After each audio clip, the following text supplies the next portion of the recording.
welcome to another episode of the LudoBardo series, a series dedicated to the critical analysis of games and their narratives. Today I'm here with Tom Jubert. Did I pronounce that right? Jubert, sorry. So I'm here with Tom Jubert, known for his fantastic work with the writing of the Penumbra series, but a lot of other games. So if, Tom, you could just introduce yourself. Okay, so I'm Tom Jubert. I've worked on a bunch of games. I started out on the Penumbra series. I'm excited about indie games. And since then I've kind of balanced between AAA and indie. I've done Driver San Francisco, I've done Binary Domain, but I've also just finished up on FTL, and I'm about to finish up on the Swapper. Fantastic. And it's really interesting that you mentioned that you worked on these titles as well, like both AAA and an indie. From your experience, all of it was narrative work, right? But could you tell apart from AAA experience and the indie experience how much freedom you have in each of these projects? There's no direct line between how much freedom I have and whether or not a project is indie. For instance, on FTL, I've just been doing a sort of writing job and some background world design, but not the sort of overarching plotting and game design stuff that I'm doing, for instance, on the Swapper or that I did on Penumbra. There are definitely differences working for big studios to small. The smalls are usually more passionate, more driven, and more likely to actually finish their game without canning it because their marketing department changed their mind. But in terms of liberty, it's more dependent on the boss rather than the nature of the game. And if you could just tell us a bit of, like, brief lines, what was your work in each of these? Like, for example, Driver, you worked specifically on the dialogue, or? Okay, so Penumbra, I was narrative designer, so that's all of the plot design, that's voice direction, that's writing, and bits of game design and things as well. Driver was dialogue writing, so I did a whole bunch of the in-car dialogues when you swap into someone's That was fantastic. car, and you get those little incidental dark comedy things, so that was great fun.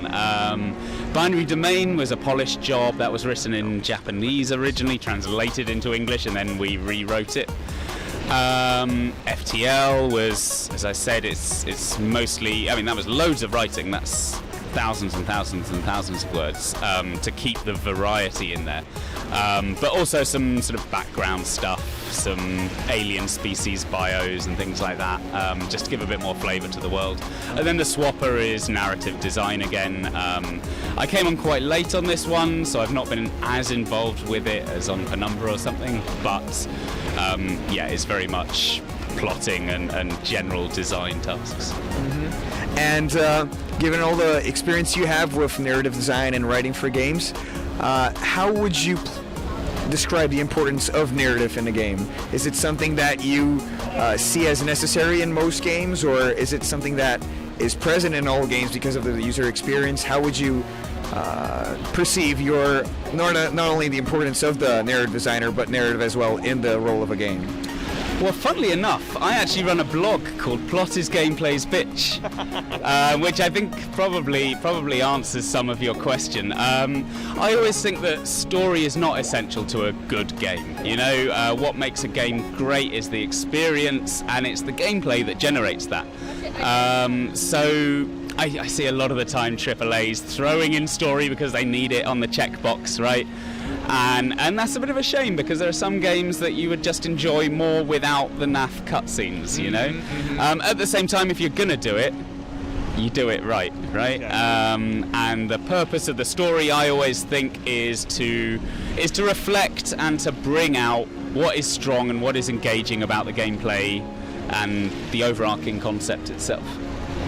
And is there a specific topic you usually like to tackle whenever you're working on a game, or do you think games should be perhaps more political, social, or have a deeper meaning to them through their narrative? Is there something you notice there is a lack of when considering game development or narrative in games? So I think in general we could probably say that there's a lack of stories that aren't basically Hollywood stories. Going further than that, what I kind of love to try and tie into my stuff is a philosophical angle. that's not because I've recognised a gap in particular, it's just because my other great passion in life is philosophy. If I have to write something and I have to care about what I'm writing and to express something that I think other people might be interested in, which is supposed to be the point of my job, then it's philosophy for me. It's the big love of my life. So I think games are perfectly positioned to do a bit of philosophical wrangling. You know, we have this unique situation where, unlike a film or a book, we can adapt what our audience experiences based on who they are and what they believe. So if we're able to test you for whether you're racist or whether you're a dualist or whether you're whatever, and then adapt the game to challenge your philosophical beliefs, I think that's a pretty cool thing. Fantastic. Well, truth be told, as a creator, pretty much everything we put out in the world is a reflection of ourselves, right? So if you're interested in philosophy, you're most likely going to use all of the references you've acquired throughout your whole life into your work. You're gonna create something that in some way reflects what you aspire to, right? Would you say that has some connection with your game, the Irrational game? I would say that probably does. Good link. Yeah, so in Irrational Investigator, I'm trying to teach people propositional logic, because I remember when I dropped out of computer science at university and I re-enrolled on English and philosophy, I remember studying philosophy for the first time, and it kind of really changing my life when I started thinking logically. You know, I realised that every decision I'd ever made, in inverted commas, in my life was kind of just premised on nothing. There was nothing supporting any of it, and I was just doing what I'd been told to do. Propositional logic and philosophy, I think, enables you to think for yourself, to make your own decisions, and generally to be happier. So I think that if you have a game which can teach that, and games are perfect for teaching things like that, then you've got to do it. It amazes me that no one's done it before, because I just find that whole process of solving logical puzzles and discovering what hopefully is a more true belief than the one you had before, I find that really engaging and really satisfying. So I hope Irrational will do the same. And if you had to describe to someone who knows absolutely nothing about the game, how would you define it? I'd describe it as a noir adventure game in which you solve crime by constructing good arguments. Fantastic. And, well, lastly, regarding narrative in games, do you think there is a specific career approach to actually being able to write for games, or how would you compare your personal career history to how people can be able to work with narrative in games? I think that in terms of coming into the industry, I think the way I came in is still probably the best. I emailed small teams, amateur teams who might need a writer. I volunteered my time for royalties, and it worked out well. And there's so many more studios now than 7-8 years ago when we were doing Penumbra, and so many more people who want to write. It just seems like it's got to work out well, right? If we could just get those two groups of people together, then it should be pretty cool. So yeah, my advice is always just play loads of games, work out which ones are made by teams that might need your help, and then get in touch.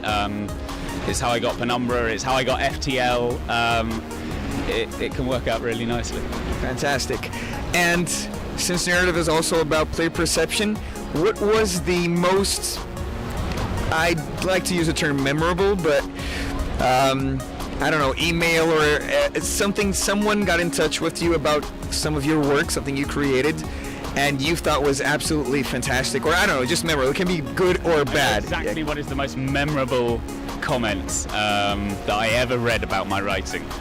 I remember it to this day. It was on, I wish I knew what the website was. It was on a very small amateur website, so I don't think many people read this. I think it was far overly confident about the quality of the writing, but it said something like, the writing in Penumbra is the equivalent of Pink Floyd's Dark Side of the Moon.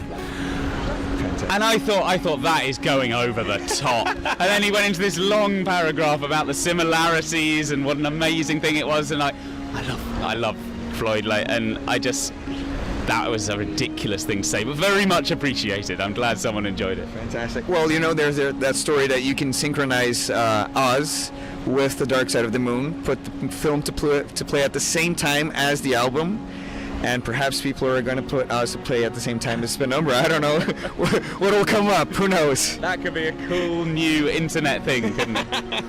I like it. And any last comments? Anything you'd like to say?